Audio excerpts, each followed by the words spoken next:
Bonjour tout le monde, bienvenue au département jazz de l'EMU. Je suis dans une salle de répétition avec quelques professeurs éminents. Je vais tourner mon petit écran.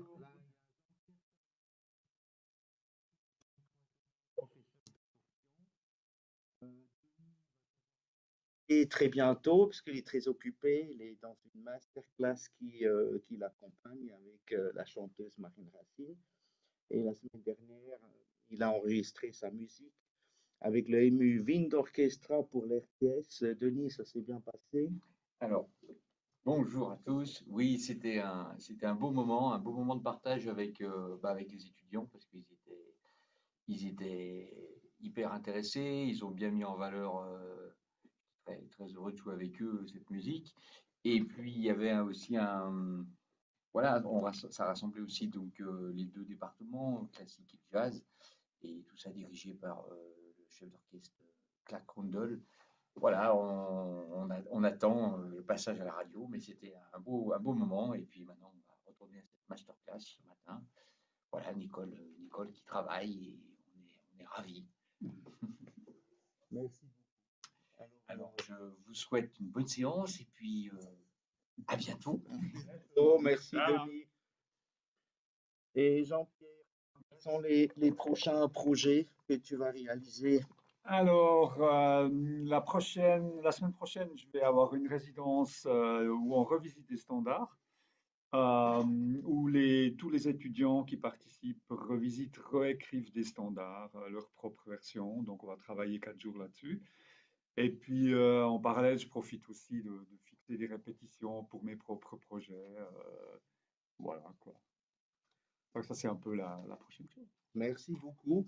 On a encore un invité, c'est Monsieur Vince von Lanten, professeur de guitare. Vous allez avoir un petit Hello, bonjour, bienvenue pour la théorie. Et puis, mais oui, donc on va bien s'amuser avec des écoutes d'accords, un peu quelques petits trucs théoriques, mais rien de grave. Moi, je dois, ouais, parce que ouais, je dois enchaîner. Enfin, je pourrais rester 5 minutes, mais Oui, oui, oui. Quels sont à l'école? Je crois que tu es en train. Ah là, ouais, justement, on travaille sur des morceaux de pianiste. Donc, il y a du Tigran Amazian, il y a du Richie Beirach, il y a du Aaron Parks, il y a Cool. du Robert Glasper. Euh, voilà, des pianistes contemporains et puis on est en train de, voilà, j'ai choisi des trucs rythmiquement assez torchés, assez exigeants. Vous êtes sur Mais scène après la semaine prochaine oui, on joue à Lancy, je sais pas la date, mais c'est samedi prochain. Ok. Enfin, c'est pas ce samedi, enfin pas demain, mais ouais, la semaine prochaine. Cannes Ouais, Marignac, exactement, ouais. Ok.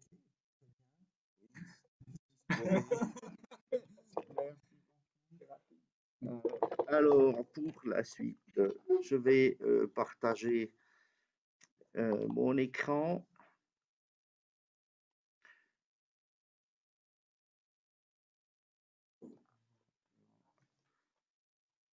Cheers! Voilà, voilà. Voilà, on va vous présenter très brièvement et de manière simplifiée un peu notre département jazz. Donc, le premier point, c'est qu'on délivre 3 titres différents, le bachelor et 2 types de master, le master en interprétation, option performer composer et le master en pédagogie. Il y a un plan d'études que vous pouvez trouver sur le site internet de l'EMU, mais des fois un plan d'études, il est un peu compliqué à comprendre, donc je vais essayer de peut-être simplifier un peu. Donc les différentes branches sont principalement divisées en 3 catégories. C'est la discipline principale, donc surtout l'instrument, le parcours d'expérience pratique, par exemple les ensembles, et la formation musicale générale. La discipline principale contient l'instrument principal jazz et l'instrument principal classique, parce que on travaille aussi le classique hein, en bachelor. Et puis les modules d'ouverture, ce sont des modules à choix dans le domaine de composition ou musique de film et médias et autres. Voilà, il y a un petit résumé de nos professeurs d'instruments. Il y en a encore d'autres, évidemment, mais il fallait un peu raccourcir. Donc, j'ai juste mis sur la liste les professeurs d'instruments principaux. Vous voyez, on a un peu tous les instruments habituels dans le domaine de jazz. On continue avec le parcours d'expérience pratique. Ça consiste des ensembles, l'instrument secondaire, ce qui est dans tous les cas le piano, sauf pour les pianistes, le rythme et la formation d'enregistrement et studio. La formation musicale générale contient la théorie, donc l'harmonie solfège, développement de l'oreille, arrangement et orchestration, histoire de la musique et la MAO, donc l'informatique musicale. Quelques spécificités EMU Jazz. Donc, le département jazz de l'EMU est très fortement ancré dans le monde professionnel. La scène musicale locale, nationale et internationale. On réalise chaque année plus que 150 concerts avec des nombreux partenaires, dont certains festivals et des clubs locaux, ainsi que l'RTS, donc la radio. Jean-Pierre, quelques mots sur nos activités d'ensemble. Oui, alors quelque chose de vraiment particulier de l'EMU Jazz de Lausanne, c'est que une grande partie des projets ateliers qui sont en première année encore des ateliers hebdomadaires, on se voit régulièrement, deviennent ensuite des résidences de travail à partir de la deuxième année. On a des ateliers à thème, ça peut être whatever, Horace Silver ou Lady Gaga, et à ce moment-là, nous travaillons pendant 4 jours. On a fait 4 jours de répétition. Ça inclut évidemment, ça nécessite de la préparation, de l'investissement personnel des étudiants. Et ensuite, l'ensemble est sur scène, dans un des lieux que Thomas vient de dire. Ça peut être Club du Jazz, Chorus à Lausanne ou à Genève. Et après, on a des plus grands ensembles. L'ensemble de l'EMU qui après a des plus grandes rencontres dans les festivals où on a des invités. La même chose se fait aussi à la radio. Donc c'est une école où les étudiants sont vraiment sollicités à se retrouver sur scène en train de réaliser le plus possible on stage devant un public euh, les projets. Voilà. Je pense que c'est vraiment la chose particulière de l'EMU Lausanne. Et en plus, alors ça porte vraiment sur plusieurs axes dans le sens que tout se déroule hors institution, donc c'est pas dans la maison, c'est vraiment dans le vrai monde avec des partenaires extérieurs. Et ça consiste aussi un service public dans la mesure que beaucoup de ces concerts sont gratuitement.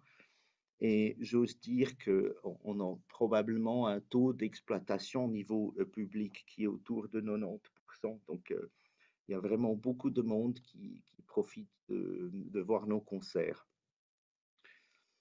Un autre point important pour nous, donc l'EMU est une école multisite et on a chaque année plusieurs projets en étroite collaboration avec les départements classiques et musiques actuelles. Autrement, on a des projets d'échange. Ça a un peu souffert là pendant la pandémie parce que normalement on a plein d'autres projets aussi avec des institutions européennes. Pour l'instant, donc l'édition 21-22 est limitée à nos partenaires suisses avec lesquels on réalise chaque année une vingtaine de concerts. Voilà. Mais après, on est aussi dans le programme Erasmus, évidemment, qui est vivement, enfin, il y a beaucoup d'étudiants qui profitent vivement de ce programme, ainsi que les professeurs. Une autre spécificité de l'EMU, c'est vraiment la création, c'est-à-dire qu'un bon nombre de nos concerts, il y a de la vraie écriture. Ça peut être une commande d'œuvre, mais ça peut aussi être juste donc les professeurs ou les étudiants écrivent pour un programme spécifique. Peut-être Jean-Pierre, tu Mhm. peux expliquer un peu comment ça marche dans le quotidien. Oui, alors par exemple, moi j'ai un atelier qui s'appelle Style Studies. Euh, Là, c'est le but, c'est d'un côté de favoriser l'écriture des étudiants et aussi le réarrangement de standards, par exemple.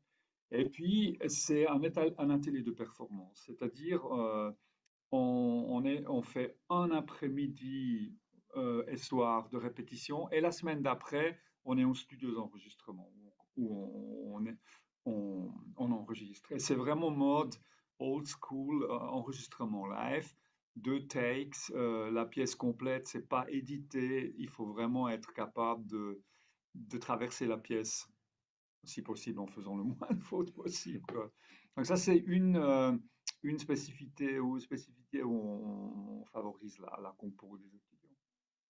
Oui, et donc on fait des créations de toutes sortes, c'est-à-dire il y a des commandes de création, il y a des étudiants qui composent, il y a des professeurs qui composent Mm. et qui arrangent. On a des nombreux invités pour nos projets, donc c'est disons une trentaine par année qui viennent de l'extérieur et qui enrichissent évidemment la vie de l'institution. Après, sur un plan académique, la composition a une forte place dans la mesure que dans le master en interprétation, tous les étudiants, ils ont des cours individuels de composition, il y a des cours collectifs d'orchestration et aussi les modules d'ouverture, c'est-à-dire que les gens qui sont fortement motivés, passionnés par la composition ont la possibilité de suivre ces cours pendant 4 ans. Le troisième point, c'est la formation en termes studio. Donc, on sait que le studio est très important à nos jours. Donc, on fournit une formation à tous nos étudiants qui devrait leur permettre d'enregistrer et mixer eux-mêmes, ce qui est évidemment une compétence très, je dirais, cruciale dans le monde actuel. Le quatrième point, c'est le EMU Jazz Orchestra. C'est un ensemble qui recrute via concours, donc à l'interne, c'est-à-dire que les étudiants master en interprétation peuvent postuler et s'ils sont retenus, ils sont dans un programme sur une année où ils jouent sur les festivals, chaque fois avec un enregistrement de la radio, avec au moins un professeur qui joue avec et au moins un invité extérieur. Voilà, ça c'était ça. Puis là, il y a encore un petit compte rendu des invités qu'on a eus les derniers 5 ans. Il y a un peu de tout style, tout âge. Voilà. Jean-Pierre, est-ce que j'ai oublié quelque chose d'important d'évoquer sur... Non, peut-être une chose qu'on peut dire aussi, qu'à Lausanne, au Flon, on a un département jazz et on a un département musique actuelle, et il y a des ensembles où on se partage, les étudiants, autant jazz et musique actuelle sont ensemble. Par exemple, des ateliers soul, des ateliers thématiques où on se retrouve ensemble. Il y a aussi certains cours où on se partage, ça peut être les cours de rythme ou ear training. Et peut-être aussi une chose qu'on voit de plus en plus, c'est les projets des étudiants. Donc, ils ont carte blanche pour les projets bachelor et les projets master, donc des concerts live. Et là, de plus en plus, c'est aussi des ensembles où il peut y avoir des étudiants du classique, de la musique actuelle et du jazz qui se mélangent. Et je pense que ça c'est quelque chose qui est très présent à Lausanne dans les projets. Voilà. Très bien.